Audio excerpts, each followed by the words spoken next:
Billy Morris coming to you live here from Audio Bay in beautiful Bay Village, Ohio. In the studio today, I'm proud to announce I have my good friends, the band Priscilla, and we're here to talk about their big show coming up at the Beachland Ballroom. Beachland Ballroom. This Saturday night? Saturday night. Wow, yep. what an honor for you guys to be on a Bill Peters Christmas metal show. Yeah, man. It's a good thing. Totally out of his flavor, out of his element, or out of the element of that series of shows. But a very good decision on his part. I'd like to think so, yeah. So very let's cool introduce everybody. Yep. We've got Brad Slitt, we got Tom Frietchen, Dougie Lixx Manross, and who are you going by? Eugene Arthurs, We're bass missing player. our drummer, Bradley Ruff. Professor Brad cannot be here this He's got to get up for evening. school or something? Or? He does teach, yeah. Maybe he's got a class early in the morning. Cool. Well, this is going to be a good conversation today because not only will we talk about the show, some of the bands are on there, what you guys got going on, but I'm sure we're going to talk about some things of our past. And I told Brad here, I said, dude, this is going to be an 8-minute interview. So when 25 minutes rolls around. Yep. Dude, I did a 3-hour interview the other day with Bill Bailey for Domain Cleveland. No doubt. 3 hours. No doubt. And I did about two and a half or something with John Petkovic from the Plain Dealer Nice. 2 days ago. Nice. Yeah. Well, why don't we just, everybody out there in interview land, talk about what you guys are going to be performing for this show, because there's a lot of Priscilla favorites from back in the day, 88, 89, and then Priscilla came back out in the early 2000s and have a lot of great songs that way as well. So what are you guys playing for that? Right. Well, it's basically, this show is a 30-year anniversary of our first show out. First show out we played was December 15th in 1989 at the old Peabody's down in the Flats. And so this is actually the 30-year anniversary of essentially us. I mean, obviously we were together for a long time before that, getting our stuff together, getting everything primed and ready. Oh, and, I remember those days. Yeah, right? Yeah, hype going, hype train rolling and all that. But it's the 30-year anniversary of us playing out for the first time at Peabody's. This show is going to be, like, because it is a Bill Peters show, and, you know, he stacked us up with Nun Slaughter and Chemical, right, and bands like that. It's a heavier set. It's leaning more towards the Eight Lives Gone album, which is a much heavier disc. So it's going to be the classics are in there, the old bubblegum favorites that people are going to expect to hear or want to hear. Those are in there. Obviously, Wake Up the Neighborhood and Love and Action and some of the older stuff. But it relies heavily on newer stuff. 8 Lives Gone, High Fashion, High Tonight, stuff like that. Tonight. Yeah, I there remember you those go. songs. Great Yeah. songs, man. So, hopefully we'll win over that crowd. You know, it's like I think Bill is trying to get that audience to come to us, and we're kind of trying to go to them. Cater to them in a sense. I think we're not it's going to gonna be a good mix sell of out. We're going to bands do that like night. Bill said. Bill said, just don't worry. He goes, everyone's going to love you, man. Just do what you do. Do what you guys normally do. For sure. And we're going to do that. I mean, obviously we can be, but the thing is, we evolved so much as a band. We weren't the glam band that we were, back in that day. Like if you saw me anytime in the last 10 years, even with my band Slitt or anything, like it became a much heavier thing, So like when I'm performing, it's not what I think people perceive it to be or expect it to be. Well, sometimes that can be a problem because, there's going to be some people coming out that haven't seen you since you kind of formed as a heavier version of Priscilla. Right. Like I would always have those people that would come out to see, Warrant back in the day. And they continue to think about or watch Janie Lane in the Cherry Pie video. Right. And these people have seen you at Peabody's and they remember the Priscilla from '89, right? And it's like Janie had the same problem with Dog Eat Dog and going out from there. Like, this isn't Cherry Pie, and it was great. I thought that was better. But they have to. People need to understand that people evolve and grow, musically grow and grow up and stuff. And speaking of Wake Up the Neighborhood, let's talk about Z-Rock. Okay. So that was a hit on Z-Rock, right? Huge hit. Yeah, it was top 10 song on Z-Rock. 106.9. I think you're right. I think it was 107.3. I think you're right. And yeah. I just remember sleeping in my waterbed in my parents' house, jamming Z-Rock. Man. How great was that? Oh, it was great. That's me and Tom were just talking the other day about. Wicked Neighborhood hit the top 10, and Love and Action hit the top 50. Yeah, that's huge. We went down to Dallas and did an interview with Mike Payne. That's huge, yeah. We were on the air doing an interview out in Dallas. That was a blast. So at that point, Tom, did you think that I'm making it, man? I'm getting signed. I'm making it. I'm going to be on tour with Poison and the thing Warrant. is that when you're younger, you think it's never going to end. No doubt. You know, and then as you grow older, you realize it's only a little moment. Well, we were talking a little earlier, you know, that you strive for that record deal. And if you were to Right. get signed and get that record deal, your life's set for the rest of your life. Here's right? the thing, Billy. I mean, I think you and I have talked about this before. When our original manager, when all that happened with Z-Rock, we were on the verge. We were on the cusp of getting signed, but he wouldn't give us up. He wouldn't sell us to the record company. Atlantic Records had a contract laid out for us. We met with their A&R people, and everything was laid out for us. He just wouldn't sell us because he was signed as an equal member of the band, and they had everything laid out to put us on tour. Everything was set because of Z-Rock, because of that, because of the power of that. Everyone in L.A., all the record execs, everyone heard us. Obviously, there was an audience for us. They realized we could be a big deal. So everything was set to go. You know what the quote was? Why would I get rid of you now when I can make millions off you in the future? That's what they all thought. That's yeah. what I heard. Yeah. Because we played a fancy theater, and we had to wear the same clothes we wore in at 45. And that's when we had a deal, and he came after the show and said, why would I get rid of you guys now when I can make millions off you in the future? Well, but you guys thought you were going to make millions. Oh, yeah, And we all did, right? We all did, yeah. So what was it like going down, what, you said to Dallas? You played some shows around? You guys did some touring regionally? Yeah. We didn't tour on that one. We went right down there to go interview with Z-Rock. And it was a blast. I'm on the air with Mike Payne. I mean, it was awesome. And they kept saying, how are you guys not in the label? Yeah, I mean, you look at the charts. I got the charts. There's Kiss, there's Slaughter, there's Megadeth, Ozzy Osbourne, Priscilla, Wake Up the Neighborhood. You know, it was a blast. Yeah, we did other tours too, like all our equipment got stolen in Florida. The equipment rip-off tour, yeah, of whatever year that was, 91, 92 or something. Yeah, we're playing, we're Lauderdale, and our whole truck rig, everything got ripped off, man. All our equipment. Never everything. found We were it. at the Days Inn. Everything. Yeah, man. With a fence around it. Yep, and we were partying after a show, and our security guy, like we had, I think 3 roadies on the road with us, and they were supposed to work in shifts to keep an eye on the truck that, you know, that all our equipment was in. PA, was there PA? I don't know. It was everything. Our drums, our marshals, our Mesa Boogies, man, at the time. Yeah, guitars. Cymbals. Yeah, they did leave the guitars, didn't they? Yeah. Why would they leave that behind? Oh, because those were in the room. Yeah. Only the things that were in the room, the instruments in the room were the only thing that remained. Everything else, truck was gone, man. All of a sudden, I remember Haynes, our roadie, who's now deceased, come running into the room early in the morning because he's like, oh, man, I fell asleep. And we couldn't believe our eyes, man. It was like we're looking at the parking lot. It's like, it's gone, man. It's gone. They took the whole thing. In the morning. And we woke up at 8 o'clock to go to Dallas to go do some shows. Yeah, we were on our way to Dallas for a big New Year's Eve show. So what do you do? Go to Dallas and borrow gear? No, we came home, man. We had to call the booking agency and say, no, we're done, man. We can't do this. And we had like 2 or 3 weeks left on the road on that leg of the tour, and we couldn't do it. We couldn't fulfill our obligations because there was nothing we had. When we came home, you know, we regrouped and, got new equipment, all Back that. then, there was no social media. Right. Or Hey, no, be on the no lookout. Cell phones and nothing. Yeah. So you're done. It's, Yeah. you can't just look stuff up and say, all right, let's go. It's over. Yeah.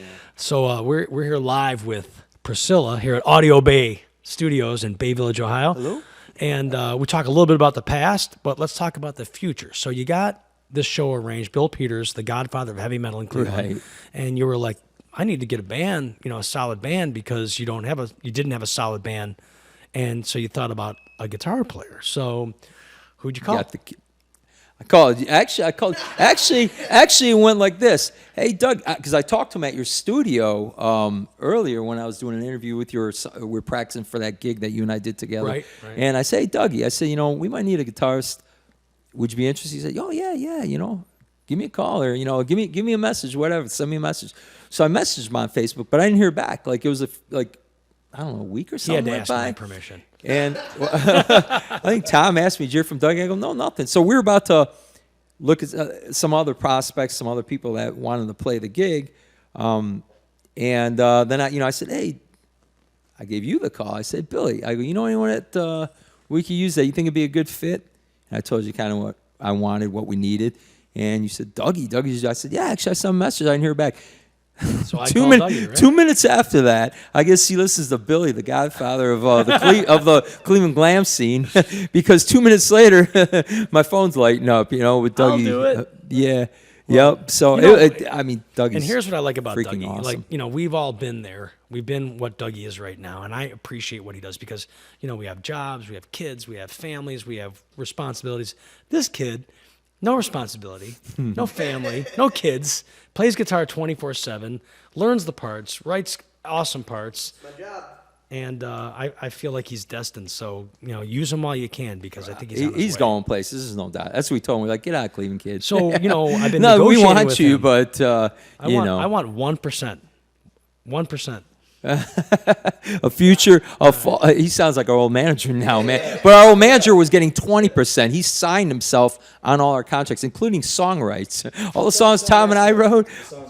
All the songs Tom and I wrote. All of a sudden, we saw the publishing after he, sent everything, got everything copywritten, and his name's on. We're like, oh, well, what's going on here, man? He's like, well, I'm an equal member. Where did that come from, man? Oh, man. But yeah, with Dougie, man, I told you, after like the first time we practiced with him, this kid is so great, man. Like, he comes in, and you always got wobbly legs, thinking, how's this going to work out? Is the kid going to be good? As good as, I know he's a great guitarist, but I'm like, was he going to be prepared? I'm so used to, I'm sure as you are, I'm sure you've gone through it, man. Going to practice and like, hey, make sure everyone have everything down. And then you show up, no one's got anything down. You're learning songs at the practice spot, songs you've done a million times before. Even with me. Yeah. Dougie comes in and knew everything. Well, here's what I like about Dougie. It'll be Thursday.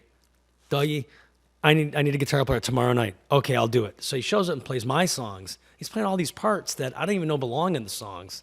And he's doing it on our great. songs too, Yeah. but they're great. They're all tastefully done, Yeah. and they're perfect. Yeah, I mean, like we've extended all our solos, all our endings, our intros, like jam. So Dougie, I'll give you guys a little introduction on how Dougie Lixx Manross came to be. First off, I take 100% credit for his I nickname. saw him when he was a Lixx. kid playing with you, Lixx. man. Yeah. His dad and I were friends, and his dad came up to me one night. I want to say it was at Scoundrels in Berea, and he goes, "Yeah, my little boy, Dougie." Big Doug said, my little boy Dougie, is wanting to play guitar, and you think you can get him up on stage? I'm like, yeah, get the little guy up here. So comes up, plays Living After Midnight. Was it Living After Midnight or Yep, Another that Thing song. Coming? And the rest is history. So he started shredding, doing this stuff, and I'm like, your nickname's Lixx, and it stuck. You gave him that name? I gave him that nickname.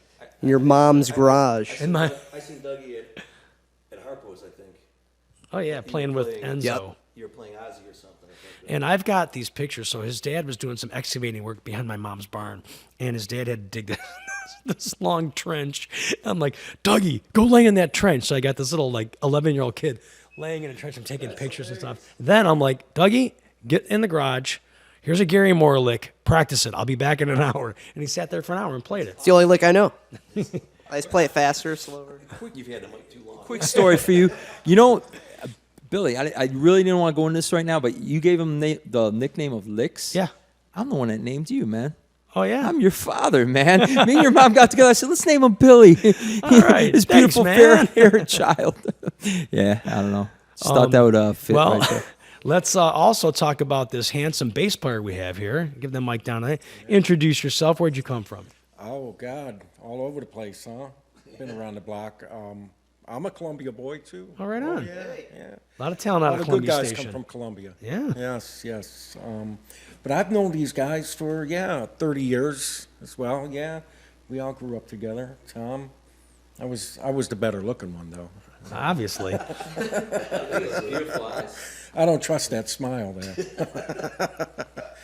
But I'm just thrilled to be a part of this project and the show coming up.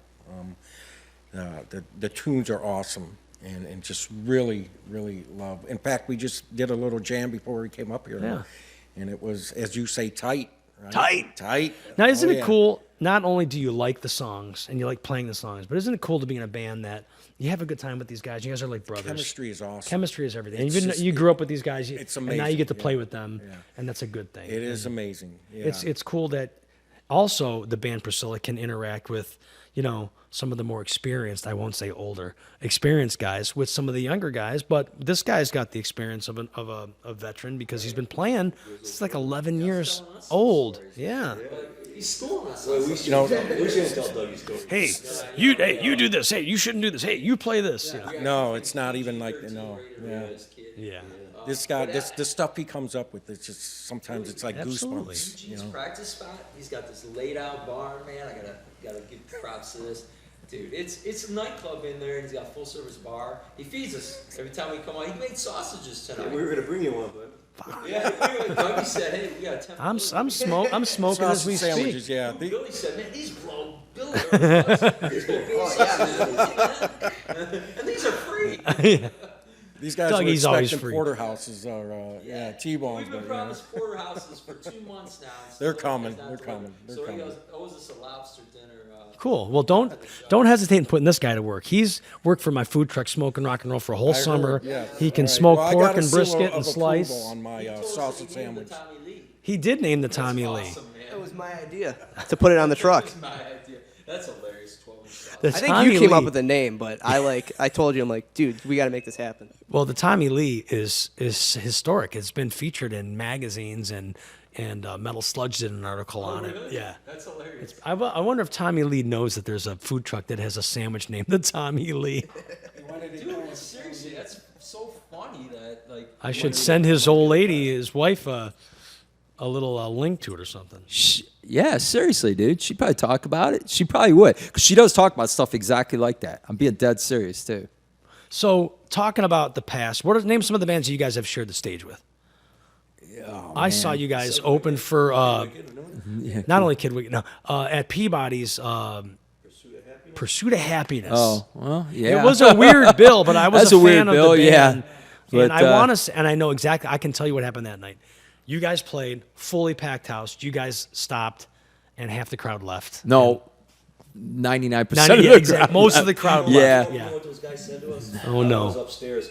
We're getting ready for the show, and there's a line going all the way through the flats. It was crazy. And they're chanting our name, and the one guy, I don't know her name, came up to us, "Who the hell are you kids?" But yeah, I mean, like we played with that, back in the day, we toured Pretty Boy Floyd, Hurricane Alice. Yeah, I remember Hurricane Alice, Yeah, yeah. back in Mitch was putting us on every bill. Vane. I mean, everyone that came through in the 80s. Let's also talk about Mitch and how you guys would rent a big bus, sell tickets, go out to New York City, play Yeah. the Cat Club, showcase. Tell everybody about that experience. Oh, it was awesome. I mean, playing the legendary Cat Club, Cat Club. you're in there and you see autographs of everyone from Skid Row to, I mean, you name every legendary band at that time, Guns N' Roses, everyone was on that wall. We're like, oh man, we're gonna put And our you know what names the up thing there. about this? I'll tell Dougie this, and you guys can agree to this. We would play in Cleveland, and we knew how we did it in Cleveland, but you'd go to New York City, and it was just like up a notch. Yep. Everything Oh, yeah. was louder and more Billy, powerful. I remember and more- we sound checked. First time we sound checked on the Cat Club stage, we're just looking at each other. Like I hit a note, and I'm like, "Is this even me singing?" It sounded So more good. than better than perfect. I couldn't even describe how awesome that sounded. It was just so incredible. So one of man. my quick Cat Club stories is spoiled. We went out in a van, and we pulled up to the back door to load in, and there's another bunch of kids. So there's like Trickster, four-piece, right? Yeah. and then there's these other kids named Trickster. So we went in, and they played first, and we played second, and we left, and they got the record deal, and we didn't. So Yeah, that was you went there for a record showcase, and they ended Yeah. up signing them, right? yeah, yeah. Well, I We think, did. That's I think what we they were doing. we had record our showcase. people, from the label that was interested in us, and they had the people that Oh, were interested in okay. them, and Yeah. it just worked out for them. Yeah, I But- can't remember. Mitch had some record company people come out. I can't remember who was checking us out that night. But we're we doing- remained friends, throughout all these years. When I would go through Jersey with Warrant, they'd come and see me, and they'd take me out afterwards, and just remain friends. I just got a call from Steve Brown a couple nights ago. He's like, "Dude, I'm in Canton with my Oh, really? Winter Wonderland rock and roll. Chris, he's got like a Trans-Siberian Orchestra Yeah. style band. They're playing the Canton Civic Theater. Oh, okay. I'm gonna go down and see him. When's he playing? I want to say Tuesday. Oh, really? I didn't even know he was doing it. Yeah, He's a look great that guitarist, up. He's a great man. guy. He Who- plays who- with he was- everybody too. Yeah, who else was he playing with? Well, he plays for Def Leppard when they need a guitar player. He's That's the second the guy one. in Def Leppard. Yeah, that's a- When yeah. Def Leppard came That's through amazing, town with man. Journey, Is he gonna do the stadium tour with Def Leppard? he'll be on call. He will. He's the guy. He called me, and I was special guest of Def Leppard. I hung out with Joe Elliott, and I got to meet all the guys in Def Leppard, and they gave me the Def Leppard beer, and I'm just sitting in a room drinking Def Leppard beer, listen to Joe Elliott, hold court. It was cool. It was really nice. We were playing New York with Pretty Boy Floyd, and we were sitting at the Hard Rock Cafe, and remember the old Hard Rock? I don't know if it's still in New there. York? The one with the car hanging out of the front of it. And we were sitting at a table with Pretty Boy Floyd, and I look up. I said, "Holy crap, man! Def Leppard just walked in." So we walk in. They're standing up top, man. And Steve Clark, it was right before he died, man. Like, he was so out of it, man. He kept dropping money on the floor, man. Just wads of $100 bills. Everywhere, man. He's just dropping them. I kept picking them up and saying, "Steve, man, you're dropping your money." He's like, "Oh, that's." I remember he kept grabbing my hand, holding my hand. He's like, Nice. "That's so honest of you." I'm like, "Steve, really?" And he gave me his card and said, "I'm going to be in touch. You be in touch, Cool. and anything you need." But unfortunately, he passed away, shortly after that. But that was really cool. Oh, yeah. Yeah. So, getting back to the show is this Saturday. If you're Yeah. watching this live or before the Saturday, December 14th, yeah. the Beachland Ballroom. You're on the bill with a bunch of heavy metal bands. Chemical. Fred Flores in town. Yeah, I like that guy. Is he living back in town, I or think he's is in he? Phoenix or something, or Arizona or something? Yeah, he lives. Maybe he's back in town. I don't know. Yeah, I wasn't sure if he moved back or if he's just doing his gig with them. But yeah, But yeah, the Fred Beachland Flint- Ballroom, let's talk about the Beachland Ballroom. That's an iconic rock club. Yeah. It really turned into a really kick-ass club, or a Right. theater with a nightclub in the front. I've only played there twice. It's really, really cool to play. They're good Yeah, people. they They're got a good- great sound they system have a too. great sound I played system. on that bill with my band Slitt 5 years ago. We were like the third band in, I think. Who was the guitar player for that band? Oh man, at that time, Billy, man, his name was Billy. Billy Wasn't Villain. Joe? No, his stage name was Billy Villain. Do you know who that is? I know. Billy, man, okay, yeah, Billy great Villain. guitarist. He's great, man. Damn, I but need that name. yeah, Billy Villain, Villain. man. But he was the guitarist for that band, and he was great, man. But So, Beachland this Saturday. Let's just move past this show. Are there any plans? You got anything in the works for after this Christmas yeah, extravaganza? definitely. Well, song-wise, songwriting-wise, or putting something out there, everyone's like, well, F&A Records that put out Eight Lives Gone, they want a new full-length album. They haven't bothered me about that. And, like, the rights to the old material reverted back to us. So that's available. So they were talking two different things, either reissuing that entirely with some new songs. They wanted to do that. Then they were talking to me about doing, like, a greatest hits compilation with, like, 6 songs or whatever off of that CD, 6 songs off of the 8 Live CD, and then like 6 new songs. So we were in negotiations about all that. And they said, well, would you be up to writing an entirely new album with, full 12 new songs or whatever? I said, yeah, I think, we could pull that off. And we've been working at that, and very, very slowly. You might have a guitar player now to kick you in the ass. I mean, yeah, the option's there. But here, the thing is, like Tom and I were talking, everything is all about doing one song these days. Yeah, no one puts out an album. Everyone just puts out a track. Well, Even do an the album, biggest but bands. release one song every 6 weeks. Yeah. We gotta find a studio to record it at. Yeah, we could look Yeah. around and shop around for a studio, Yeah, see, we need that. But we're, that's the thing. Like, so the plan is, and we were going to try to have a song out before this show and really hype that heavy, do a video for that, and make that a big deal. A new, I don't want to call it an anthem, but something like, we want to write something like The Biters. I don't know if you're familiar with them. Like, we're doing that type of rock. Like, it's not super heavy. It's more like a 70s Yeah, it's straightforward cool. rock and roll. It's cool rock and roll. Yeah, that's exactly what we're I going was to thinking about be into that. doing. You can't get wrong with just cool You can't. rock and You roll. cannot, man. And black. So if you don't want to like run out of a trend, wear black and just play cool rock and The roll. Biters You'll did, and always it be in worked great, style. man. Yeah. And those guys showed up. My band Slitt, first time I found those guys, I met those guys. It was funny, we were on a bill with them, with there was us, Slitt, the Biters, and Wednesday 13 at Peabody's. And it was great because I didn't know who the Biters were. I'm like, who's this other band on the bill with us? The Biters. That's a really weird name. They're from Atlanta, so I'm guessing, I don't know. I don't want to step on toes with saying it, but I'm thinking maybe they're named after the Biters from The Walking Dead because that's filmed in Yeah, Atlanta. yeah. I don't know. I don't know where else that came from. I could be completely off base with that because their mascot or their logo features a tiger and everything. So, but anyways, first time I heard them, I was like, I want to see what this band's about. So obviously I YouTubed them. Yeah. And I come across Hang Around and Melody for Lovers, they're two videos that were on. They just blew my mind. I was like, what in the hell just happened? Because I love Wednesday 13. And I was like, Wednesday who, man? Like, I heard And what Wednesday the Biters are 13 doing. kicks ass. Kicks ass. Yeah, and these guys kick ass. I think they have a song harder, Dougie, man. called "Oh My God, Look What the Bat Dragged In." Yeah, they do. On Transylvania 90210. Yeah, that whole album's great. I love that album. But I Wednesday's had got those a lot guys of at great the Hi-Fi Club. Yeah. Oh my God, look what the Bat dragged in. Yeah. But, so when the Biters, I was like, wow, these guys are great, man. These guys are like my new heroes. Like, I was so into them, you know, their look and their videos and everything they were doing was really cool. I was like, very cool. This is going to be a fun show. So the first time I met them, I showed up for sound check, and we got so stoned out of our minds. They were in front. We were all hanging in front of Peabody's. They're standing. I'm like, hey, drop me off here. They're in front of their van. I'm like, the Biters, man. We're the other band playing. And we all hung out. And they're like, hey, literally, like the third word out of Tuck's mouth, the singer's mouth, was, hey, you want to get high with us? And I'm like, sure.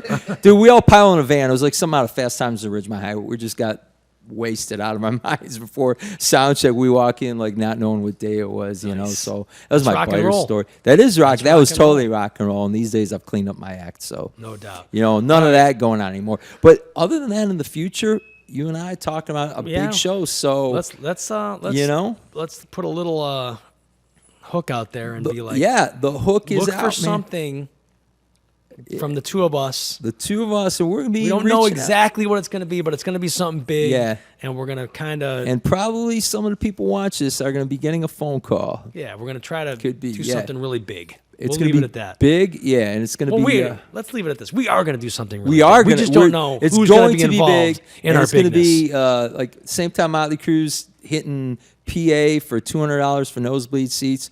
We'll be playing in your backyard, maybe at the House of Blues, probably at the House of Blues, and tickets will be a lot less than $200. You'll still have to carry my guitars. Even better. All right, let's wrap it up. One more time. Priscilla, live this Saturday night, December 14th. Beachland Ballroom. The last band playing at about 11:30. Large lineup of Cleveland All-Stars bands playing. Priscilla headlining. Thank you, Bill Peters, for putting Priscilla on it. Yeah, thanks. Can I say a big shout out to Bill?